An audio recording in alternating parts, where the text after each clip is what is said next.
एक बार की बात है। एक छोटे से गांव में एक गरीब लड़का रहता था जिसका नाम अरुण था। अरुण की जिंदगी कठिनाइयों से भरी हुई थी, लेकिन वह हमेशा खुश रहता था। उसकी इस खुशी की वजह उसकी दादी की सुनाई कहानियां थीं, जिनमें जादू और रहस्यमयी शक्तियों की भरपूर बातें होती थीं। एक दिन अरुण जंगल में लकड़ी इकट्ठा करने गया। अचानक उसने एक चमकदार पत्थर देखा। उसे उठाते ही पत्थर से एक चमत्कारी आत्मा बाहर निकल आई। आत्मा ने अरुण को धन्यवाद कहा और कहा, तुम्हारी अच्छाई और दया के कारण मैं तुम्हें 3 इच्छाएं पूरी करने का मौका दूंगा।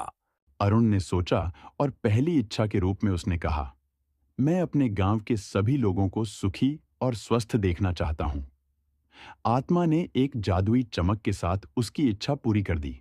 गांव में सब लोग अचानक स्वस्थ और खुशहाल हो गए। दूसरी इच्छा में अरुण ने कहा, मैं अपनी पढ़ाई पूरी करना चाहता हूं और एक बड़ा विद्वान बनना चाहता हूं। आत्मा ने फिर से अपनी जादुई शक्तियों का उपयोग किया और अरुण को एक महान विद्वान बना दिया। तीसरी और अंतिम इच्छा के रूप में अरुण ने कहा, मैं चाहता हूं कि मेरे माता पिता हमेशा खुश रहें और कोई दुख न सहे। आत्मा ने उनकी इच्छा भी पूरी की और अरुण के माता पिता जीवन भर खुश और संतुष्ट रहे। अरुण की दयालुता और अच्छाई के कारण उसकी 3 इच्छाएं पूरी हो गईं और वह अपनी जिंदगी में बहुत खुश और संतुष्ट हो गया।